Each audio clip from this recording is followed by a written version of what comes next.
Hey everyone, Rosa here. I just wanted to say thanks for checking in with us. We've got a great episode for you today. However, the sound is a little off. We're totally aware of it and we'll be better next time, promise. Get Ripple, the bright new drink with that ring-a-ding flavor, Ripple. Okay, we're recording. Okay. Are you excited? Totally excited. All right, so this is the Ripple podcast, and you may not recognize the voice sitting beside me. This is Angela's fill-in, Karen. Say hi, Karen. Hello.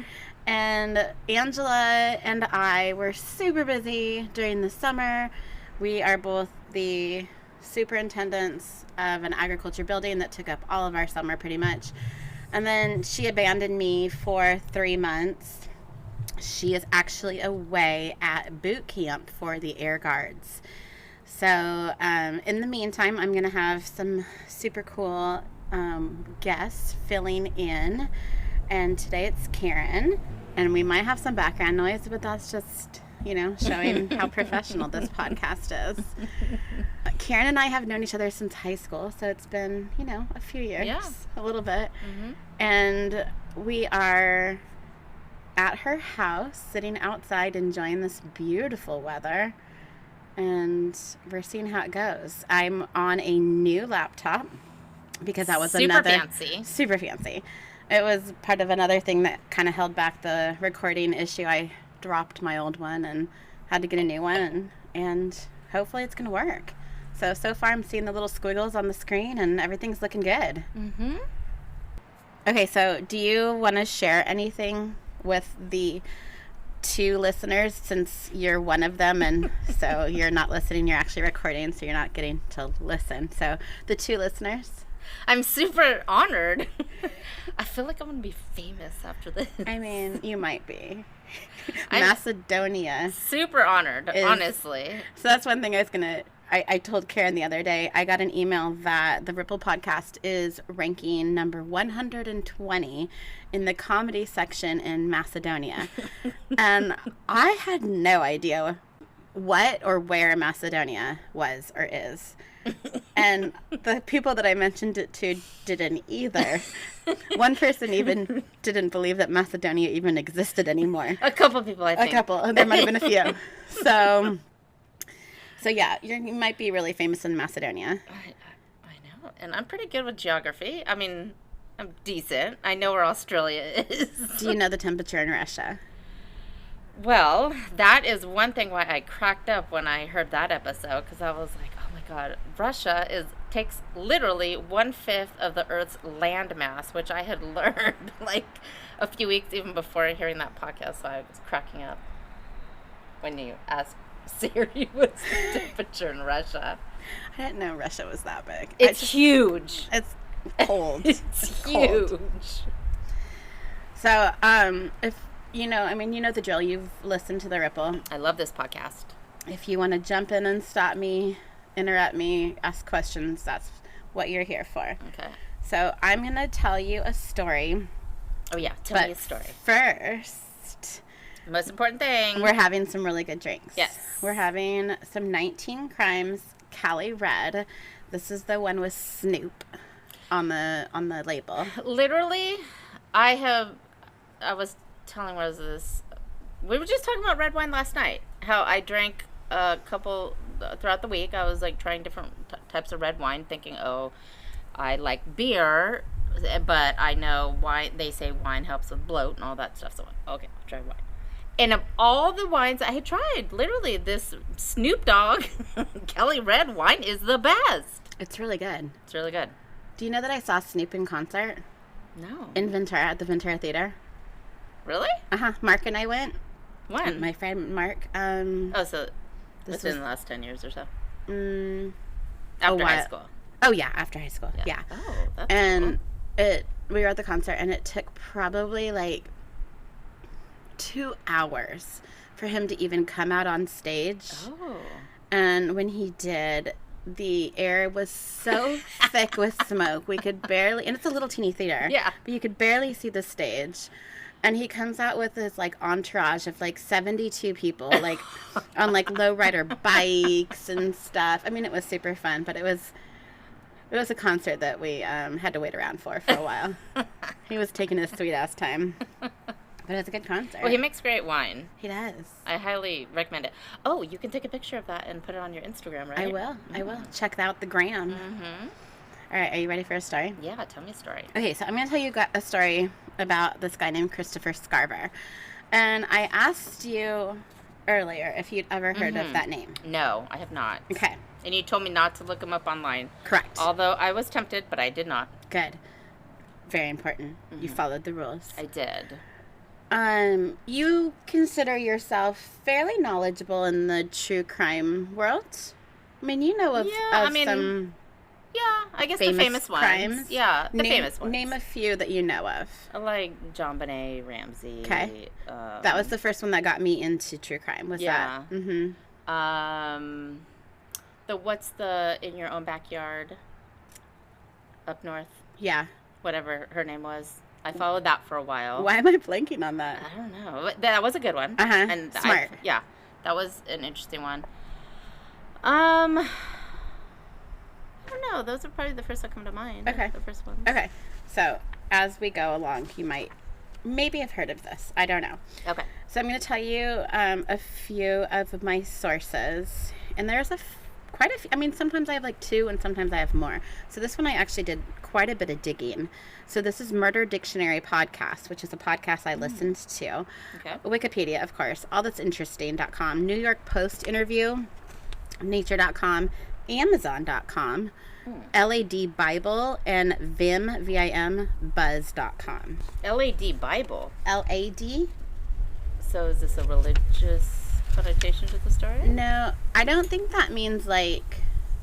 Is that the Mormons? Yeah, I think that's what it's not though. Oh, okay. No. Okay. What's Latter-day Saints? Yeah, Latter-day Saints. That's LDS. Oh, okay. Yeah, you're right. So, Christopher Scarver. He was born July 6th, 1969 in Milwaukee, Wisconsin.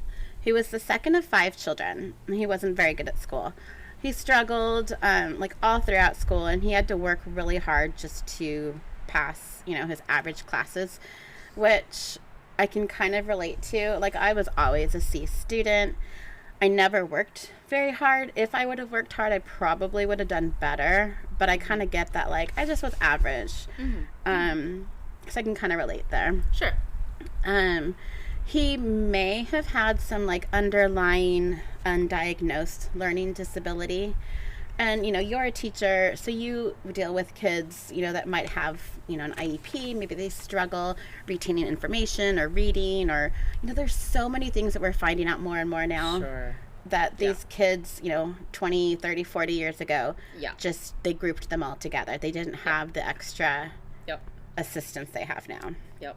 So a lot of the kids at his school picked on him, and that started at a really young age. And a lot of it was race-based because he's a black guy. Oh, okay. And he, in Wisconsin, at the time especially, was mainly white people. Right.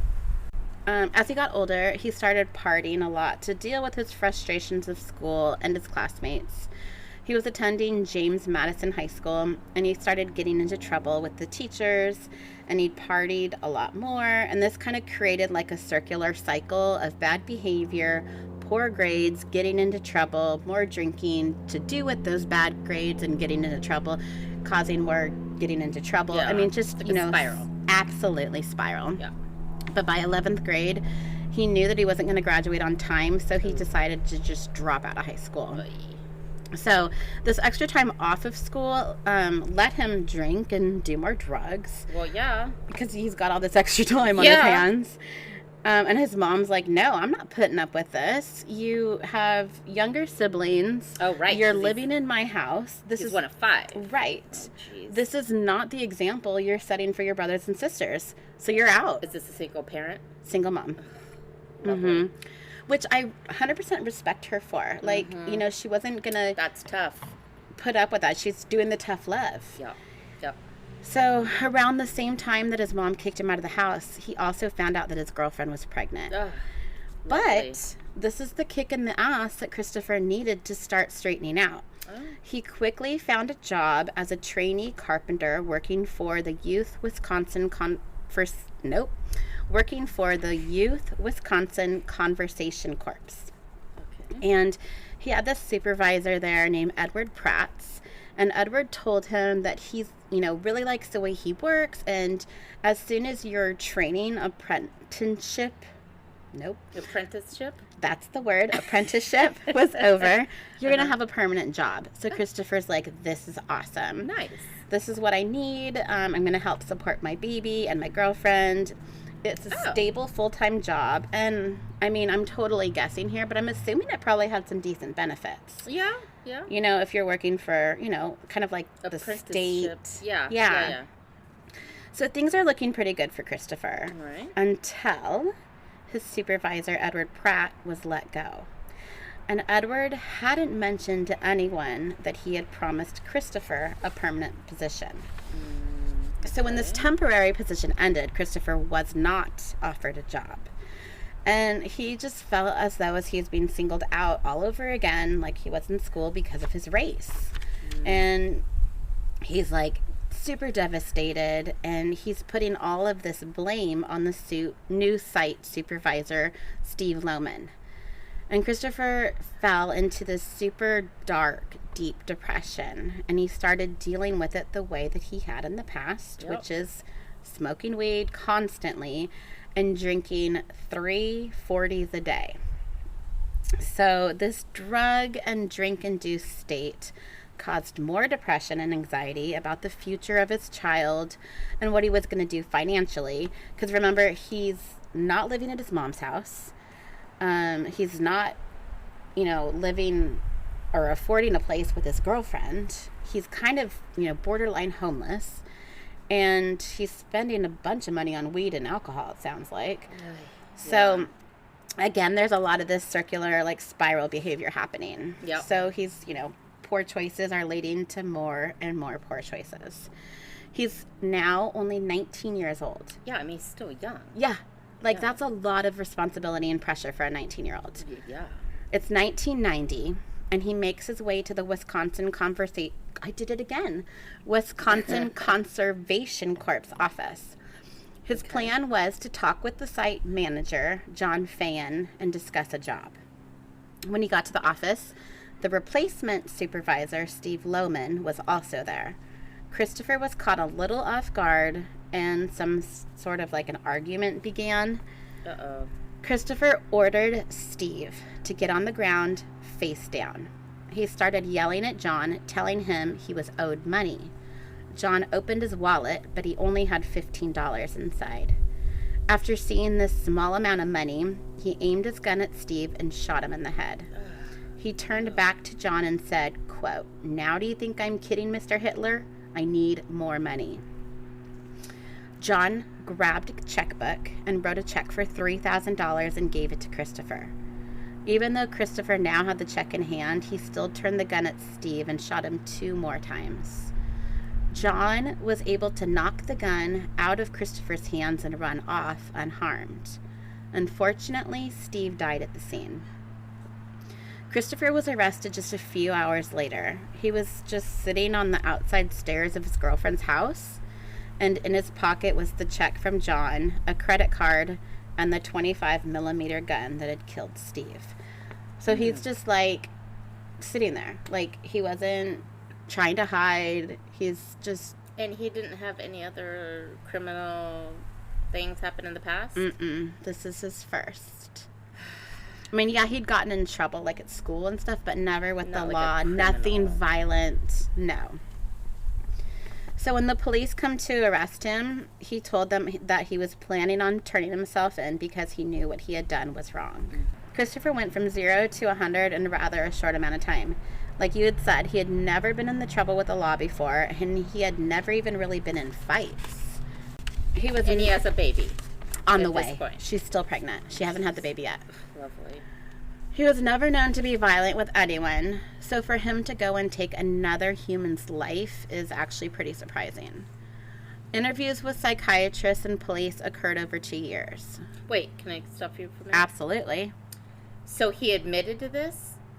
Yeah, he was like, I was going to turn myself in. I just really didn't know how or... Okay, Yeah. so he's not denying the fact that he did this. Okay. So there's no kind of weird twist at the end that he didn't actually do it. Okay. Well, I mean, you've listened to this podcast I know, before. that's why I'm like, okay, what's the twist? How am I going to figure this out? Wait. Is that why we're drinking the Cali Snoop Dogg red wine? Because this happened in 1990, and like that's when like Snoop Dogg was starting to get kind of famous? I totally planned it that way. Or am I just drawing some kind of parallel? You're totally. I just thought Snoop, and it's like 19 crimes, and there's a lot of crimes in this. Oh, okay. That was, Nice. but Oh, yeah, okay. good tie in there. Yeah. I'm gonna give it to you. Because that's when Snoop Dogg kind of started getting famous? Like, Totally. Like the early 90s? Uh-huh. That time? Okay. Yeah. Yep. So interviews with psychiatrists and police occurred over 2 years. One psychiatrist asked Christopher if life in prison seemed like a fair punishment for killing Steve, and Christopher replied, quote, "Nothing white people do to blacks is just." So even though the feelings that Christopher had were real, and the discrimination he had had his entire life actually had occurred, Christopher was also starting to hear voices. The drinking and drugs may have also been a coping mechanism to deal with these delusions. So maybe he's like starting, because, you know, around, well, I'm going to kind of go into that in a second, but around that age is when schizophrenia kind of comes out in males a lot of the time. Right. Mm-hmm. So maybe he's like, dude, I'm going to get so high so I don't hear these voices, or I'm going to get so drunk so these voices go away. Yeah. So according to nature.com, quote, mental disorder occurs before the age of 14 in 1/3 of individuals, age 18 in almost half, which is 48.4%, and before the age of 25 in half, so that's 62.5%, with a peak medium age of onset of 14.5 to 18 years across all mental disorders. So he's totally in that age range. Yeah. Didn't you say he was 19? Mm-hmm. Well, okay. Yep. So Christopher was right within that age range and possibly had no clue as to what was happening to him internally. Mm-hmm. Well, it didn't sound like he had a lot of support either. No, he's got He's kicked out of his house. He's not in school. He didn't graduate school. Right. He has a baby on the way, so it didn't sound like he had a lot of support from a lot of... He's not social support, not economic support. I mean, he's got a lot, and he's been, his whole life he's been made fun of or discriminated against because of his race. So he's got that going against him as well. He probably feels alone and like no one is there for him. Yeah, like not a social he's not supported in the community itself. Not at all. Yeah. Mm-mm. So one of the delusions and our voices he was hearing was that of God, telling him that he was the chosen one and that what he did was for the good of mankind. He also was the Son of God and was performing what he was put on earth to do. So he's hearing lots of voices. Christopher describes the voices he heard as, quote, a family. There was a woman, a man, a little girl, and a little boy. This family kept telling him that everything was going to be okay if he went to prison instead of a mental hospital. They told him that if he went to the mental hospital, he would be turned into a vegetable and not be able to live out his life. So he was obviously diagnosed with schizophrenia while in prison and started getting mental health treatment. He was prescribed antipsychotics, but they didn't seem to do too much for him, and his mental challenges didn't have much change. He also tried to commit suicide a few times, once by setting himself on fire. So once Christopher goes to trial, he pled not guilty for reason of mental disease. In 1992, he was found guilty and sentenced to life in prison. So in a couple of reports I read, they were, because this is what people do, they question everything. And they're questioning, was he really hearing voices, or was he using that as a way to maybe get a lesser charge? Yeah. Because, when the police found him, he was sitting on the stairs and he knew what he did was wrong. And he was going to turn himself in. So he was coherent. And he wasn't right then saying, I'm hearing God telling me to do this. And, maybe the setting of himself on fire was another kind of cry for help. So is he really hearing these? And these, medications that they're giving him aren't doing anything. They're not helping. And usually, not always, but usually, if you are prescribed the right medication, it's going to help you feel better or think better or whatever.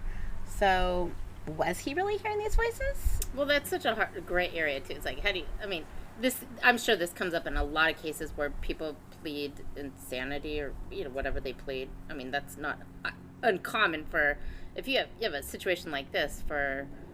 I mean, that to come up, somebody plead insanity or temporary insanity, whatever it is that they. And he knew why he was going to talk to those guys. He said he was going because he was angry because he had missed out on a job, and he went with a gun in his pocket. So I don't know. Okay. So Christopher was then sent to the Columbia Correctional Institute in Wisconsin, and at this Columbia Correctional Institute, there was this other guy there named, I don't know if you've heard this name before, Jeffrey Dahmer. I've heard that name. Oh, I could have totally listed that one when you asked me at the beginning, like, what are some famous ones? Yeah, obviously, Jeffrey Dahmer. I was not trying to lead you. Yes, obviously, that would be on my list of what's in there, yes. So there's this guy named Jeffrey Dahmer there. And where is Jeffrey Dahmer? Columbia Correctional Institute of Wisconsin. Oh.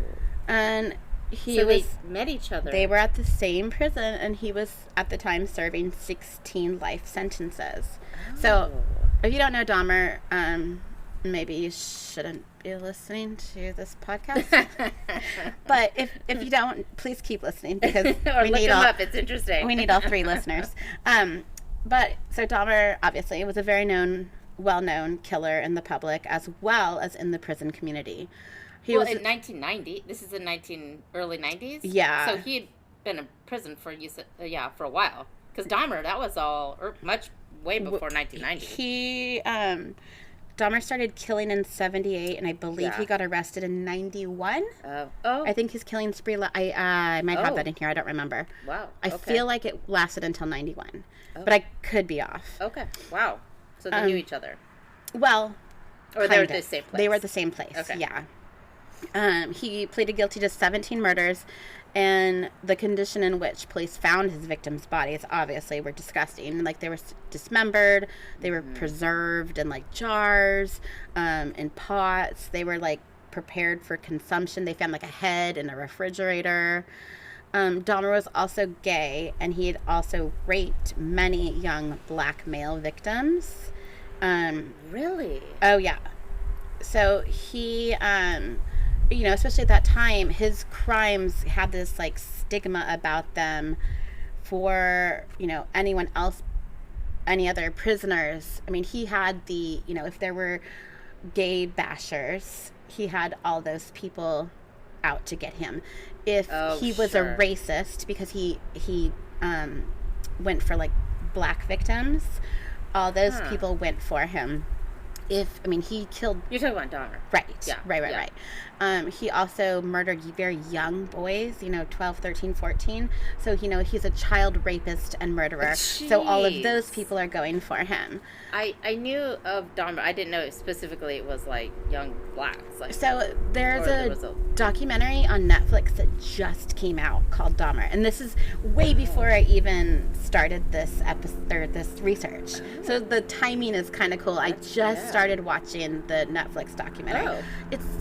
It's slow. Is it? And I think that's, kind of how they're trying to poach my words. Approach? Nope.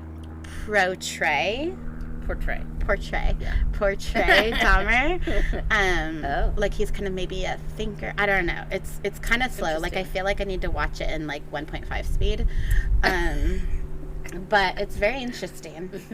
He's disgusting. He's disgusting. Anyways, so the target that Dahmer was wearing on his back was like a flashing red light, like everyone. And he's kind of, I don't want to say a celebrity, but he's famous. Everyone knows who he is. Yeah, everyone, yeah.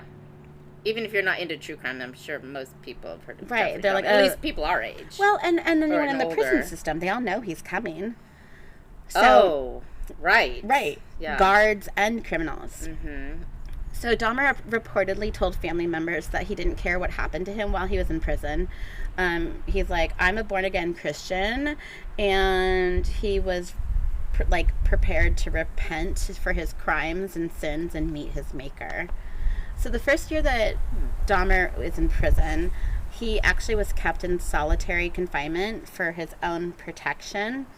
But after that first year, he was the one that's like, you know what, I'm done with this. I'm ready to join the general population. But he had at least one guard with him at all times. So he's like, again, like a prison celebrity who's got like this bodyguard with him no matter where he goes. So Christopher Scarver didn't have much interaction with Dahmer. He kind of watched him a lot, like when they were out in the yard together, because he didn't want to become like the subject of any of his teasing because Dahmer was gross. He, even in jail, he messed with a lot of the inmates. He would like get his food and like shape it into like human body parts and then get ketchup and squirt it on it, like to look like blood, and then eat it, just to kind of mess with their heads and be gross. Oh my God. So, Jeez. then, and he also, like, the Christopher's major issue with, Well, Christopher probably was like, I wouldn't, if he has a reputation for murdering and young black guys. Right. I'm a young black guy. Yeah. Yeah. I'm going to stay away from you. Yeah.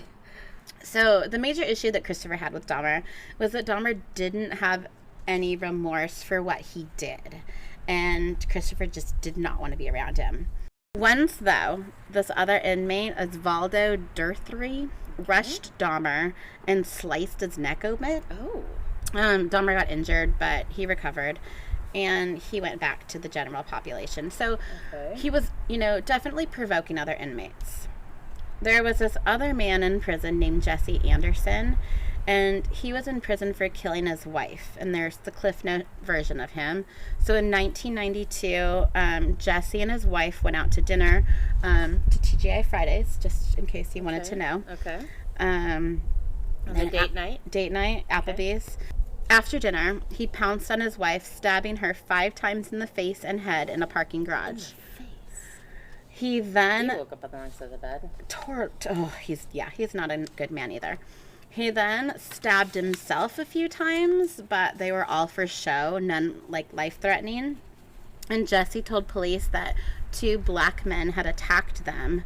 Jeez. And one of them was wearing an LA Clippers hat that was found at the scene. So this like random Clippers hat was like kind of under the car where she was trying to hide. His wife, Barbara, went into a coma and died 2 days later. Where she was trying to hide? Like, from him, but he said was from the 2 black men that had attacked them. Okay. And this college student came forward to police because, this is all over the news. They're kind of looking for these 2 murderers. And he's like, dude, this guy that you're showing, this Jesse guy, he actually bought that hat from me. So what it was, Jesse went up to this random college student who was wearing a Clippers hat and said, hey, I'll give you $20 for your hat, and like had some story to go along with it. The guy sells him the hat. Oh my gosh. So it's now got this kid's, hair, DNA, whatever, on it. And so he was framing this random stranger. Oh, damn. So long story short, he was found guilty for murdering his wife and sentenced to life in prison with no chance of parole. He, in the prison, was a known racist, because he, framed these 2 invisible black men. And he even defaced a picture of Martin Luther King Jr. that was hanging on the prison wall. Jeez. So he's just not a nice guy. So this, these are just a couple of the other people that are in the prison with Christopher. Okay, so back to Christopher. Christopher's now 25 years old, and he had been assigned to clean the prison gym on November 28th, 1994, with Jeffrey Dahmer and Jesse Anderson. Oh, lovely. The prison guards told them to mop the floor, gave them the supplies, and then left them Shut alone. You left a guy alone with a guy who's racist and then a guy who murders black people. And eats them. And eats them. And rapes them, too. I mean, he did sex stuff, right? Yeah. Uh-huh. So... Are you kidding me? Seriously? I'm not making this up. Oh, my God. So... What is wrong with our correctional facilities? They're not like... Oh, my God. Yeah. Yeah, they're unshackled, unsupervised. And this guy's probably younger than, like... He's 25, so Dahmer... Ooh, I'm not real good at math. Yeah. You're the math teacher. Dahmer's probably a little older, but Yeah. not by... maybe not by much. And but... I think Jesse's older, but it doesn't matter. They're but anyways. terrible. Yeah. So while the three are filling mop buckets, someone poked Christopher with the back of a mop. Of course they did. Christopher turns around, and he sees the other two men giggling, but he wasn't sure who had actually poked him. So he's like, fuck. You know, like, doesn't know what's going on. So he kind of, like, lets it go, and he watches Dahmer go into the staff, like, locker room to begin cleaning. Christopher goes into the gym area and finds a 20-inch metal bar from the weight room. Wait. Can I guess why this guy is famous? Sure. Is he the one that killed Dahmer? We'll find out. He is, huh? He might be. Okay. So I'm like, why are we talking about this guy so much? Okay. Yeah, what did he do? Yeah, what did he do? Okay. He follows Dahmer inside. He reaches into his pocket and he pulls out this newspaper clipping that he had been carrying around with him that was all about Dahmer's killings. Mm-hmm. So Christopher confronted Dahmer and he asks him if he had really done these things that the newspaper said he did. And this is a quote. It says, "I asked him if he did those things because I was fiercely disgusted." He was shocked. Yes, he was. He started looking for the door pretty quick. I blocked him. Christopher blocked him? Mm-hmm. And remember, Dahmer's huge. Dahmer's like 6-something. Oh, like, is he? Was he that tall? He's a big man. I know he was like kind of a good-looking... Oh, Ew, is ew, what ew, everyone ew. says back in the day. No. I think you're thinking of... I'm not thinking of a good-looking No, guy? ew, Dahmer's not. Ew. No, you're... Who am I thinking of? The I'm guy s- that, like... Yeah, I know who you're saying. He was kind of a good-looking guy. Or at least everyone said back in the day. That's why Uh-huh. no one suspected him. It's not Dahmer. And it's not Golden State Killer. And Nope. I'm sure if anyone is listening to this, they're screaming the name at us right they now. totally are. It'll come to me Okay. and while I'm going. I don't remember. So Christopher said that Dahmer got nervous and started looking around when he saw that Christopher was holding the metal pipe. Christopher walked up to Dahmer and began beating on his skull with the pipe, crushing it, and then slammed it into a wall. Quote, "He ended up dead. I put his head down." Wait, I got it right. You totally did. Nice. Mhm. I totally got it right. Yeah. Because I knew Jeffrey Dahmer is not alive. Right. I knew he was killed in jail. In prison, yeah. Christopher says he crossed the line with some people, prisoners, prison staff. Some people who are in prison are repentant, but he was not one of them. Christopher then walked to where Jesse was cleaning. He came up to Jesse and hit him with the same bar multiple times. Christopher started walking back to his cell, obviously early, because, like, hello, the Yeah. cleaning didn't get done. Yeah. And he's probably not clean at all because he's, like, drenched in Blood. other people's blood. And this guard asked him, like, why aren't you still cleaning in the gym? And Christopher said, quote, "God told me to do it. You'll hear about it on the 6 o'clock news. Oh my gosh. Jeffrey Dahmer and Jesse Anderson are dead." No, I'm thinking of Jeffrey Dahmer. I'm No. looking him up right now. No, He's you're not. the guy that says, yep, this No. is the guy I'm thinking of. No. This guy right here, I'm looking on my phone. Ew. This is the guy that they said he was, like, No. good looking, right? Mm-mm. No. Ew. He's not an ugly guy. He's... Ew. I'm looking at Wikipedia. He's disgusting. I mean, his glasses are like Napoleon Dynamite glasses, but other than that... Ted Oh, Bundy. You're Ted thinking... Bundy. Yeah. Yes. Took me a second. Yep. Ted Bundy. You're right. You're Yeah. right. Ew. You're right. Okay. I mean, he's gross, too. You're right. But Christopher Scarver... Oh. Okay. I mean, not Christopher Scarver. Jeffrey Dahmer. Jeffrey Dahmer. Yeah, you're right. Disgusting. Okay. So around that same time that, like, Christopher's walking back to his cell, 2 guards come and find, like, this, like, bloody scene. Because remember, they were all left unattended. And the staff try to, resuscitate Dahmer, but both of the men were mortally wounded following the beatings. So he killed both of them? Yeah, Dahmer was declared dead an hour after arriving at the hospital, and Anderson died 2 days later after doctors removed him from life support. Wow. So, And he killed him with just a metal bar? yeah, they said, like, what, a 20-inch metal bar? I'm thinking it's, like, something that they lift weights with, like, you know how you can put, like, the weights on? Yeah. So it's a heavy bar. Why those are left unlocked and unattended? I mean, I remember in college, like, during weight training, they were in locks, like, and we're college students, we're not murderers. Wow. So when word got out that Dahmer had been murdered in prison, many people cheered of the demise of the infamous Milwaukee cannibal. Yeah, he was a cannibal. Yeah, he was disgusting. Yeah. He's gross. Yes. It was suspected by many that the prison guards almost planned for this to happen. So, okay. Right when you said the guards walked away, I was like, oh. This is a setup? This is not by coincidence. Somebody was paid or somebody was made a suggestion of, this. Or they just hated him that much and they wanted him dead. Or that too. Mm-hmm. Yeah. Inmates had said that the guards never left that area unsupervised, and for them to leave for that amount of time, something must have been up.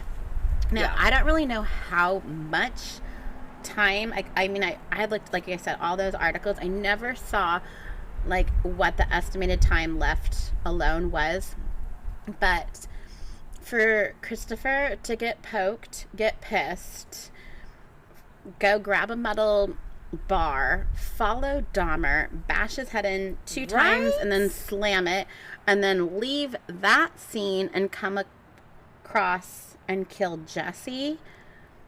I don't know.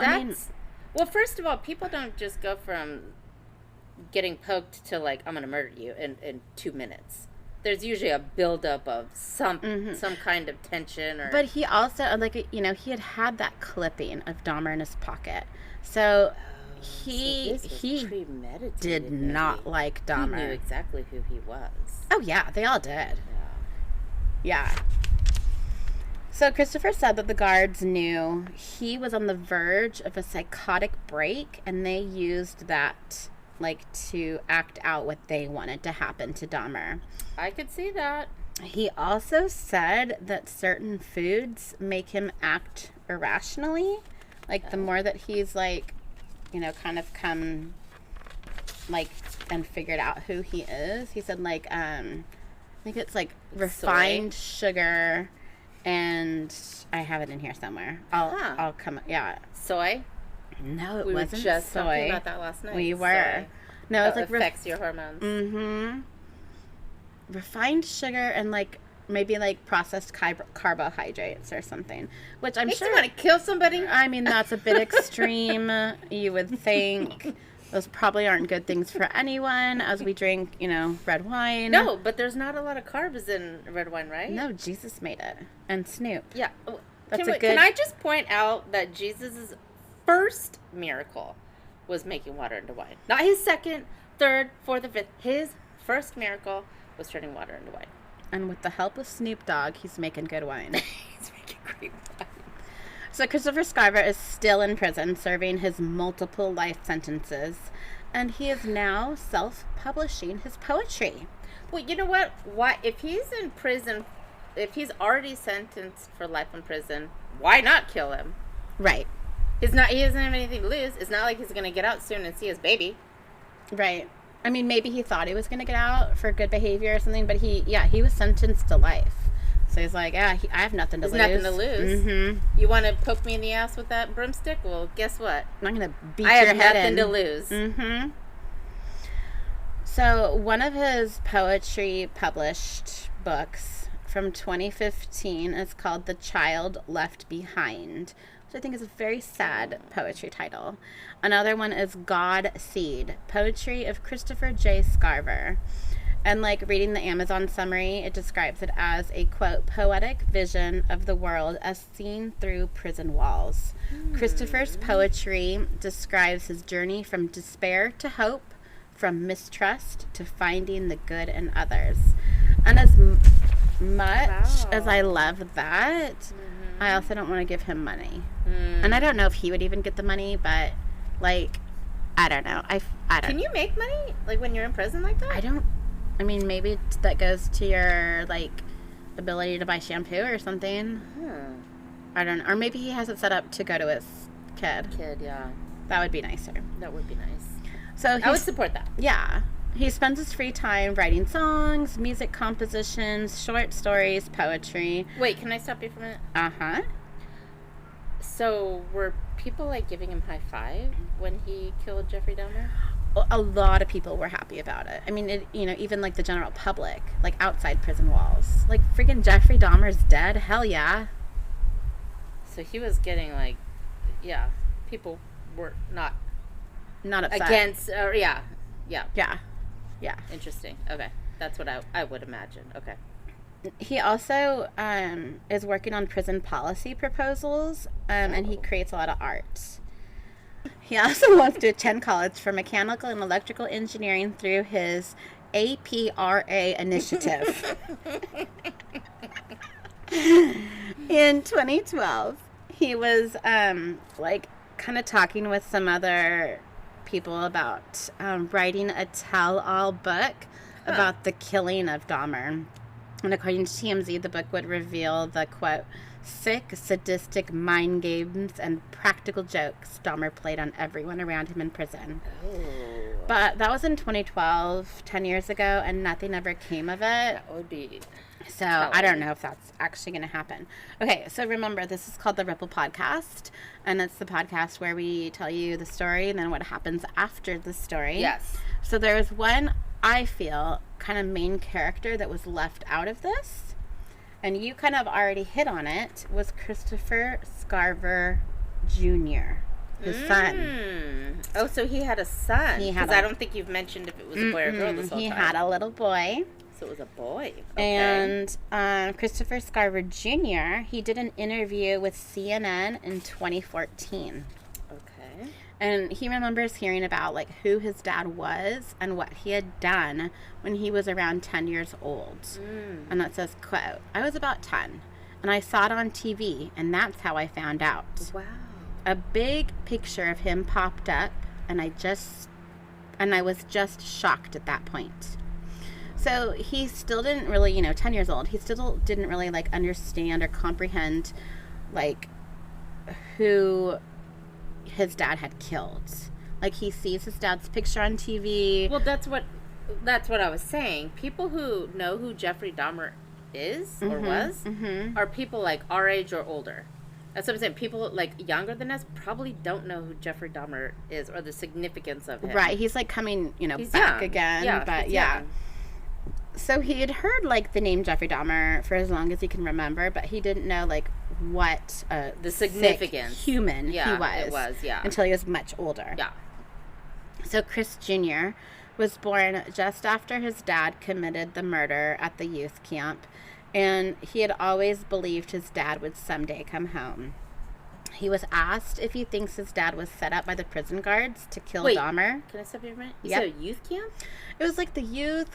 what was the whole, like, title? The place that they were at? Yeah. That they were at was a youth camp? It was, like a trainee carpenter for the Youth Wisconsin Conservation Corps. Oh, that's where he had the job. Right. So his son was born shortly after that, where After he that murdered murder. that guy. Uh-huh. Yeah. Mhm. Okay, I get what you're saying.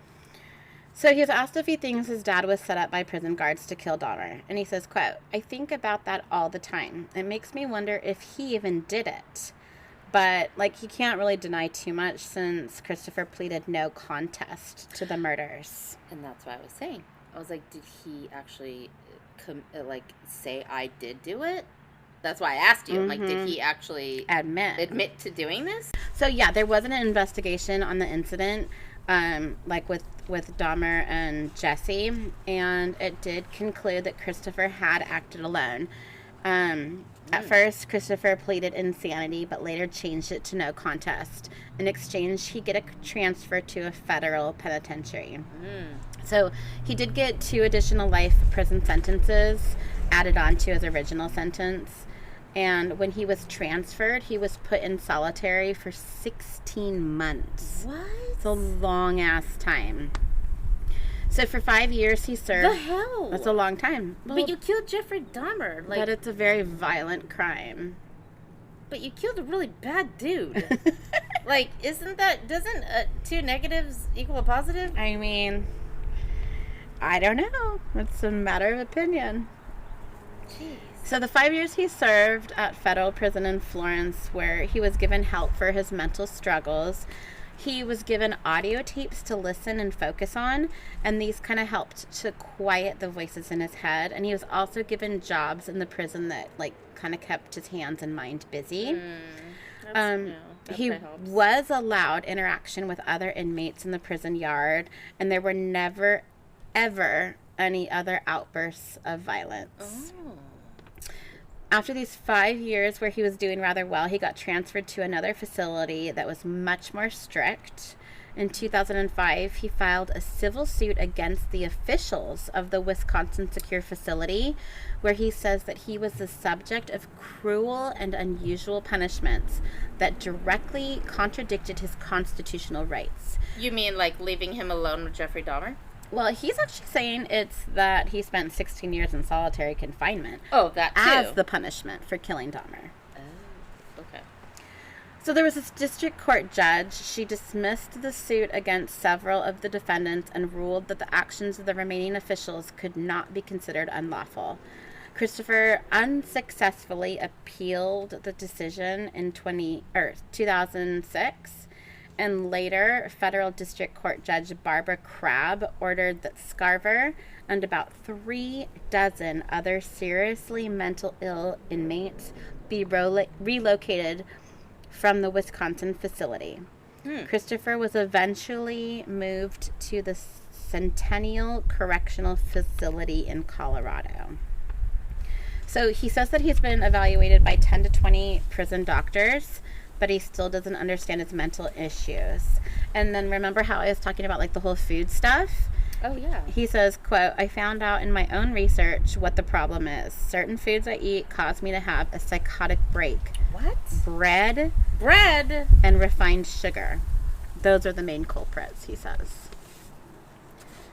So back to Chris Jr., like, saying, like, did he do it or not?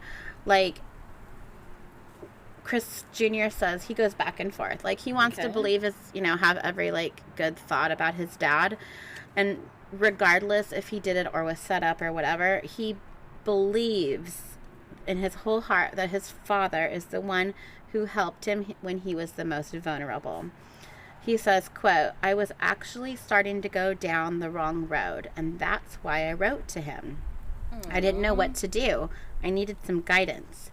And I just told him everything I was going through and how I felt about me and his relationship. All these built up years, all that pain I had, I finally just let it go and just talked to him." And Christopher Sr. wrote back saying, quote, "Tough times don't last. Tough people do. And you are the toughest kid I know." So Chris Jr., he still says that his dad is the one that kept him on the right track. He actually printed out, like, a prison photo of him and stuck it to his dorm room while he was at college. Chris Jr. And this is recent, but he was 1 semester away from receiving a sociology degree from Bethany Lutheran College in Mankato, Minnesota. And he is on, like, the verge of being the first member of his family to graduate from college thanks to a 2-year scholarship from the University of Wisconsin-Milwaukee and the Creative Corrections Education Foundation for students whose parents work in the criminal justice system. Wow. So, I mean, a terrible story, but like a really good ending, which we Did don't he get a lot of. graduate? I think by now, that last one was, I just think it was like 4 days ago. Oh, okay. So it was rather might recent. I be- think he might be graduating really soon if it wasn't really soon. Yeah. That's awesome. Good for him. So, yeah, there's not a lot of, I mean, not know a what, lot of that happy makes- endings, but And that makes me kind of think that this guy, Christopher Scarver, might not be that bad of a guy. Like, if his son is, like, thinking highly of him and talking to him and asking for advice. I mean, if maybe you're a bad dude, your kids know it. maybe he was 19-year-old and just made a stupid mistake. But it was a mistake that took someone else's life. Mm-hmm. And you can't take that back. Mm-hmm. Like, that other man had a family. And he took, that, I don't know if he was a dad or what, but he took someone's son, someone's brother, someone's husband, father. Mm-hmm. And that's, you can't go back on that. So he made a terrible mistake. But he did kill the person that killed many people and affected many people's families. Yeah. And I In bet very gruesome, horrific, terrible. terrible ways. You should watch that Dahmer documentary and see what you think about it. Oh. Okay, so you have another job to do right now. You have to do? do the last thought in a shot. Oh, we have tequila. Well, we don't have to. And I have a lime tree. Yeah, we should do that. Okay, so Karen went and got some Don Julio and some. That's not a lime. That's a lemon. They're good. And some like fancy ass salt. Super fancy salt. It's called French. Fleur de sel. Fleur de sel. Finishing. It's like super fancy Okay, salt. so we're gonna take a shot, Okay. and then we're gonna do your last thoughts. Oh yeah, last thought in a shot. Okay. You wanna I'd do just the- like to say I am so honored. Seriously, I am so honored.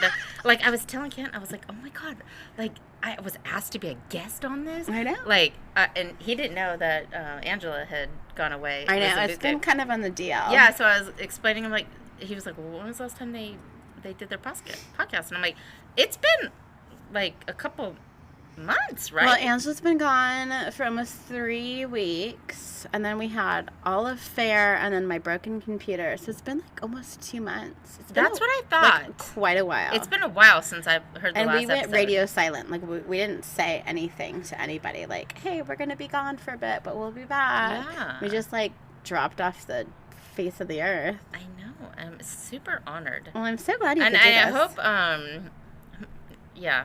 I'm not as funny as Angela. Like, I just throw that out there. I mean, I crack up. I'm, like, driving to work, listening to you guys when I'm driving to work. And I'm, like, cracking up by myself in the car every time. Angela just has the funniest sense of I humor. know. She's You super guys fun. have the best camera. It's just so funny.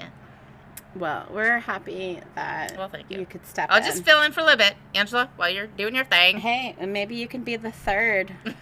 No. We'll spread the workload. I don't know. Angela's pretty good. She's pretty rad. She- She is pretty rad. Her sense of humor is very complimentary to yours. Yeah, we're like the yin and the yang. Yeah, it's great. It's hilarious. It's so organic. It's so unscripted too. No, we're like into pesticides and GMOs, Karen. We don't want that organic nonsense. All right, take your shot. Doing a shot here. Wait, what do we do first? I we forget need- how it goes. We need salt. Lick your hand and put some fleur de sel. Fancy It's like fancy salt. salt. Let's go to the beach.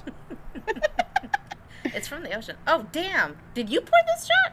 Yeah. Oh god, good lord. Is it a big shot? This is huge. I take out. That's what Shay said. That's what Shay said. I learned from your husband. Okay. Wait, do I lick first? Yeah. Okay. 1, 2, 3. All right. Okay. Tell me your 2 truths and a lie. All right. So I looked it up. Okay, and I have to guess. I want to do a fun fact. Can I tell you what I did the fun fact about? Yeah, of Or course. Okay. So since we're all talking about Wisconsin, and one of our best friends, Julie, shout out. Woo woo. What? Hey, Jules. Hey, Jules. She's our faraway friend. We just love Julie. She's pretty good. And her mom is originally from Wisconsin. Wisconsin. Mm-hmm. And now I think she moved back to Wisconsin. I think that's where the state she's living in now. There's cheese there. Lots of cheese. Oh, yeah, she is in Wisconsin because she's a big Green Bay fan. Mm. And one of my, was it two truths and a lie? Lie is one of them has to do with Green Bay. Okay. Oh, sweet. Oh, I'm not going to know anything then. Okay. So, first one. Okay. Green Bay is known as the toilet capital of the world. No, that's Bakersfield. No, Bakersfield's the armpit. The first circus in the U.S. was in Wisconsin. Okay. Or Sheboygan is the bratwurst capital of the world. Sheboygan is a famous place in Wisconsin. I know Julie's always talked about Sheboygan. Sheboygan's a really fun word to say. It's a totally fun word to say. Okay, so the first one was the toilet. Mm-hmm. Green Bay, for any football fans, Green Bay Packers, the football team, is in Wisconsin. Green Bay, Wisconsin. Uh-huh. Is known as the toilet capital of the world. I'm going to say that is the lie. Just because I feel like, I don't know, there'd be like toilets at like football games or something that people would make fun of Green Bay with. Or because you know how they all wear those cheese heads at football games? Yeah. Mm-hmm. I'm going to say that's the lie. Okay. Oh, nice. You're good. It's actually known as the toilet paper capital of the world. Not the toilet. Toilet paper.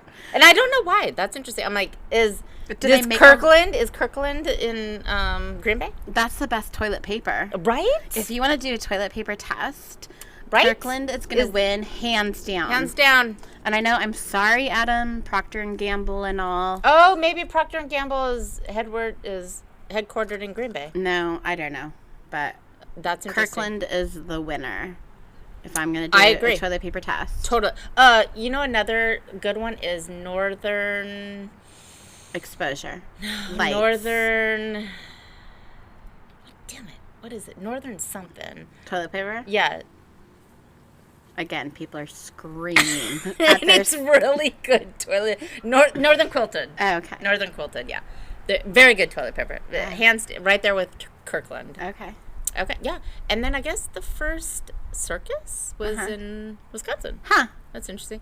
And Sheboygan, I guess. Well, Sheboygan being the bratwurst capital of the world, that sort of makes sense because from my understanding, talking to Julie, her mom is German, and a lot of Germans after World War II immigrated to Wisconsin. Oh. Like a ton. Oh. Yeah, it was really interesting. Sheboygan's just a fun word to say too, though. Sheboygan. Wait, what's the the things that we wear? Lederhosen. No, I know lederhosen, but the things that we wear, it starts with a K. Kids wear it. When do we wear these? It's, the straps like lederhosen. It's like what kids wear. And that's from there too, Wisconsin. It starts with a K. I wear them? Overalls. Overalls. Start with a K. The name. Oshkosh. Begosh. Sorry. There's no K in that. Begosh. There's no K in that word. Oshkosh. The K starts with the second word. That's a stretch there, girl. And the second part of it starts with a K. Yes, Oshkosh Bagosh is from Wisconsin. I don't wear those, by the way. Because Julie talks about going to the air show at Oshkosh. Oh, yes. Right? Yes, that's a very famous air show. Yes, right? Yes. Okay. Yeah. I'm with you on that. Okay. Anyways, so you learned some fun facts about Wisconsin. It's where Jeffrey Dahmer died, was murdered. Yes. Which was probably justified. Yeah. If Christopher Scarver didn't do it, someone else was going to. Thank God. Toilet capital of the world, first toilet paper, first circus, and bratwurst capital of the world. Fan-freaking-tastic. Gotta love Wisconsin. Hey, thanks for hanging out with me. Thanks for having me. I'm so honored. Okay, so this is the very last part. My voice was okay. This is the last thing. Ready? So until next week, don't forget to be a fountain. Oh, yeah. Something about a drain. Don't be a drain. And not a drain. I'm not a drain yet. Oh, It's been a while. I haven't listened to your podcast in like a couple months. It's been a little while. Don't be a drain, be a fountain. Don't be a drain, be a fountain. Or Hey, the dinner. don't forget to follow us on Instagram and Facebook. You can always email us at theripplepodcast.com Wait, nope. You can always email us at theripplepodcast@gmail.com. And until next time, don't forget to be a fountain. Don't be a drain. Not a drain. Not a drain. So I need a script. The hell? We don't work on scripts. This is all off the cuff. Do you want to try it one more time? Okay. Okay, ready? Okay. Don't forget to be a fountain. Don't be a drain. No, and not a drain. And not a drain. Okay, Forward. do it. Okay, until next time, don't forget to be a fountain. And not a drain. Woo woo! What?